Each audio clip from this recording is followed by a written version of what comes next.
What do you think is the most popular one? Get to the chopper or hasta Get to the chopper! I am with the one and only Arnold Schwarzenegger, my dad and I's biggest idol growing up, and we're in the kitchen here. We've been having an amazing conversation, talking about stuff we can't share, but let's talk about Total Recall. I have it recommended in my top best books. So Good taste. good taste? Yes. You know, the first thing I would say about the book is, we were just talking about this. What do you think? Do you think it was important, your upbringing, to reprogram your mind? Because in the beginning chapters, you talk about how your dad made you work out before you ate. Well, it was all about, being useful. He also felt that you should earn your breakfast. So he had me go and do push-ups and to do sit-ups and knee bends and all kinds of things. Or he would just send me down to the basement to chop wood for half an hour. And then he says, okay, now you can come up and have your stirts, which is kind of like as a breakfast dish that they serve in Austria, and some, hot chocolate or whatever I had in those days. And then we'd go to school. So, I mean, you had to earn your breakfast. So I think all of this stays with you for the rest of your life. Because so many people procrastinate. You don't seem to have a problem with procrastinating. No, I don't procrastinate because I see a very clear vision of certain things, a certain goal, and then I go after it, because you snooze, you lose. Right. So to me, there's no such thing as like, I like to take a vacation and I like to go and rest and all those kind of things. But when I'm on a mission and when I go after something, I go after it with vengeance. I mean, there's no stopping. Yeah. Now, number two, 3 points. So number one, your upbringing. Number two, and we talked about this a little earlier, what is the secret for somebody watching? Because all throughout the book, you thought bigger than everybody else. When it was bodybuilding, you were saying you didn't just try to become Mr. Austria, you want to be Mr. Olympia. When it came to movies, you didn't just want to be in a movie, you wanted to be the biggest, highest grossing movie star of all time. What can somebody do watching to overcome the fear of thinking big? Most people are just too afraid to think big. Well, the reason why I was never really afraid of thinking big was because, how far can you fall?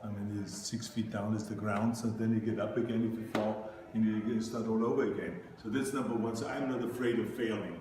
Number two, I think in bodybuilding, with the age of 20, I became Mr. Universe.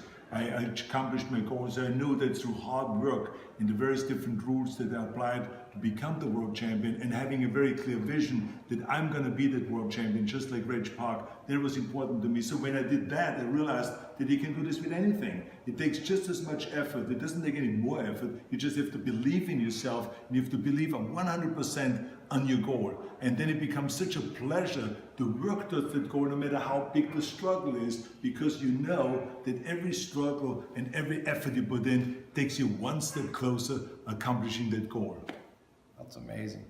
Now, number three, my biggest takeaway from the book was reps and sets, repetitions. So many people want to do big things, but they're not willing to put in that repetition, like, obviously lifting weights. But how do you apply repetitions to other things you did, like acting? You talk about things. What were some specific techniques? Well, let me just give you an example. In bodybuilding and in lifting and in sports, you learn about the reps. That the more often you do something, the better you get. So the same is also with a scene. If I study for a scene in a movie, then I do a rehearsal, not just 3 times. I do it 20, 30, 40 times, that scene. So when I get to the set, I know the dialogue, and I then can move around freely and just be the character rather than having to worry about the dialogue and the sentence and the way it's structured and all those kind of things. So it's reps. And the same thing is with everything else. Look, in skiing, the more you ski, the better you get in skiing. The more you play the piano. Look at these little girls that you see sometimes on stage. They practice 7 hours a day piano. It's reps. It's reps. That's why I said to people, the key thing is, and one of the rules of success is to work your ass off. Reps. There is no shortcut. Forget about the shortcuts. Just work your ass off, and then you will accomplish something. It's amazing. Now, last bonus little point for somebody watching. You talk about this in the book. Daily routine. It's important that people have a good daily routine. What's a rough outline, without getting into everything, that you think a routine, and you talk about this in the book, Total Recall, a routine people can emulate that you kind of pioneered? Well, I have a simple routine. I get up early in the morning. I believe what Ted Turner said, early to bed, early to rise, work like hell, and advertise. And so this is what I believe in. So I go to bed early, it's around 10 o'clock, then I wake up at 4 o'clock in the morning, which is 6 hours of sleep. That's all you need. And if you need more, then just sleep a little faster. And then I just get going. You know, I mean, then I read. Yeah. I read the newspaper, I read articles, I go on the internet and I read, and then by the time comes 6 o'clock, I get on my bike, I ride down to the gym, I work out for an hour, then I ride back again, have my breakfast. So this is a routine just to get the day going before I ever go to the office or before I start some serious work. So it's a routine. And empty, you like the empty stomach workout? Yeah, because I mean, I have enough fat on my body, trust me. I'm not one of those 5% body fat kind of a guys. I'm the 15% body fat kind of a guy. So therefore, I have enough fat that I will survive a 1 hour workout and a 1 hour bike ride. I know that for sure. So far, I've never fallen off the bike and never worried about that. Well, you're a mentor to millions of people, and you told me you think mentors is one of the most important things. Well, mentors is extremely important, and we talked earlier about reading books. I mean, it is great to read about great people, about great presidents, about great athletes, about great business leaders and so on, because you can learn and you can emulate and you can shoot for the same kind of goals because you know it has been already done. So therefore, why not do it the same thing again and then maybe go even beyond that? So I think that motivations and having idols, you know, to me, having like someone like Nelson Mandela, that is a great idol of mine, about forgiveness and about bringing people together. I mean, who is a better teacher than him? Yeah. Or the courage of Gorbachev, for instance, the guy that grew up under communism, and then dismantled communism when he was on the top, when he was president, because he realized it didn't work. How great is that? How much balls does it take to do something like that? So to me, I admire people like that. Or Ronald Reagan, who was a conservative, but he was able to work with Democrats and Republicans in order to get things done. He brought people together. I admire that. So those are the kind of idols that I have. Or yesterday we put to rest Muhammad Ali. So I was there at the funeral. He was an idol of mine because he was not only the greatest in the ring, but he was the greatest also with the greatest heart, who was always giving, because he believed that we're going to be judged not by how much we make, but by how much we give. So let's give something back. So that's a great lesson for the rest of the world. So those are idols of mine. Yeah, well, you're an idol. I have a TEDx talk. It's one of the top 15, and I named you as the top 5 mentors. So I appreciate this kitchen talk, and this was amazing. My dad was a pro bodybuilder. If he knew I was here, my dad would have a heart attack. But thank you so much. Absolutely. That was amazing. Now go out. I'm telling you this. People know me for having the biggest book club in the world. Top 10 books. Arnold Schwarzenegger wrote a book. It's called Total Recall. It's his autobiography from start to finish. I am not being paid to recommend this book. I am telling you, it is one of the great ones out there. So click the link. I'll put a link straight to Amazon. Please buy it. Hasta la vista, baby. You and I, we're going to the Raw Report. Yes. We're going to be judges in the Napa. car. We're going to be driving Bugattis and Ferraris and Porsches and everything. I'm gonna drink wine. So your favorite book is? Favorite book of all time, Cervantes, obviously. Why? I would just have his book is his life, and his life is the most incredible. He comes up, flipped it through the air, and travel. I'm just leaving landing. Think first. No, you jump.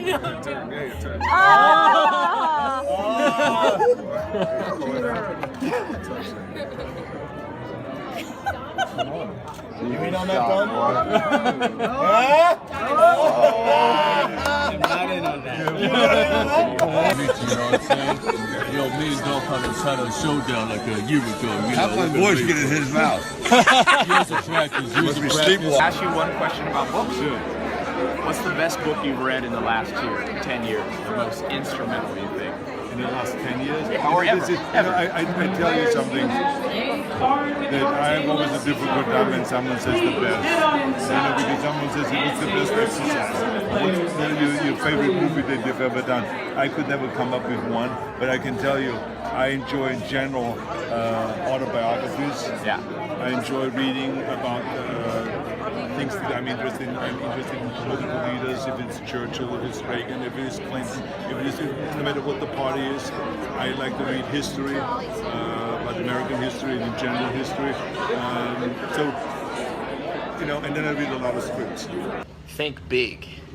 My mind's still running through all the conversations I had with Arnold Schwarzenegger last night in his kitchen. Talked to him for about an hour. It's one of the greatest conversations I've ever had, and that's one of the takeaways. Think big. You know, he told me, he said he always thought big. He said, don't worry about failure so much, Ty. How far can you really fall? We're all only a few feet from the ground. And I was thinking, mentors. You know, he told me about his mentor, Reg Park, his first mentor. And I thought, that's what's wrong in the world. That's why it's so easy to feel lost. Who do we have guiding our way? You know, you got to go out and you have to find people. You have to find people who have done it before, who can shorten the path, who can keep you from failure. He told me, he said, don't fail too much. One of the reasons he doesn't procrastinate and can think big, he said, is because he at 20 years old won Mr. Olympia. So he said he got used to success and he tasted success. And so, you know, make sure you find some little wins in life. Don't always lose. It's a myth that you only want to learn from mistakes. Well, you learn from mistakes. They don't have to be yours, though. And you can also learn from wins. You know, Arnold learned from his wins. There's my dad. I told him, I said, my dad was a pro bodybuilder. My dad would love that I'm in here talking with you, Arnold. There's Arnold. 7-time Mr. Olympia. Multi-millionaire before he was 30 in real estate. 2-time California governor, not a man without flaws. We all have flaws. I always think of that saying, let he who is without sin cast the first stone. But what he's achieved is something you and I can learn from, you know, and so much of life becomes nitpicking and you bring up people's names and people go, oh, he's not perfect there, he's not perfect there. I'm like, yeah, but have some respect. Have some respect for somebody who did stuff. Saw he's a philanthropist, you know, and he genuinely cares. Took the time out to talk to me. Didn't have to talk to me. I wasn't paying him to talk, you know. He told me, he said, Ty, he likes to work out on an empty stomach. I said, why? He said, because he always figured he had a little bit too much fat. So I'm in here in the gym, gonna follow his level. He said he didn't procrastinate.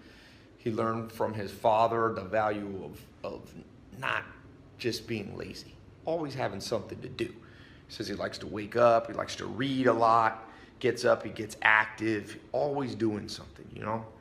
Keep yourself, I wouldn't say entertained, it's important to sit back and think. And he told me he likes to do that early in the morning. People in the modern world, with all this convenience we have, the next thing you know, all you're doing is just sitting around not accomplishing anything. You know, go out, conquer the world, conquer your fears, think big. That's all I could think. You know, he's a big dude, strong, but his life was big. Made some mistakes, made a lot of great attempts and successes. Yeah. I'm gonna post the full talk we did here soon, but just thought I would post that while I was walking in here and get a little weights going. Whenever I learn something from a mentor, I try to immediately put it in practice. Even if I won't do it exactly like, you know, perfectly, obviously people are different, but try to become an action taker. You hear something, you read a book, do it. Try it. Arnold Schwarzenegger tells me he likes to work out before he eats breakfast. Hey, can't get a better piece of advice from a, you know, man who achieved, like I said, 7-time Mr. Olympia. So, who's your mentor? How big you thinking? How much do you fear falling? Watch from my video. I'm gonna post the full talk, most of it. Some of it's private, but post a good bit of it. All right. Oh, by the way, leave me a comment. Comment on something you've been putting off that you know you should do. Some area you're not thinking big that you know you can think big in now.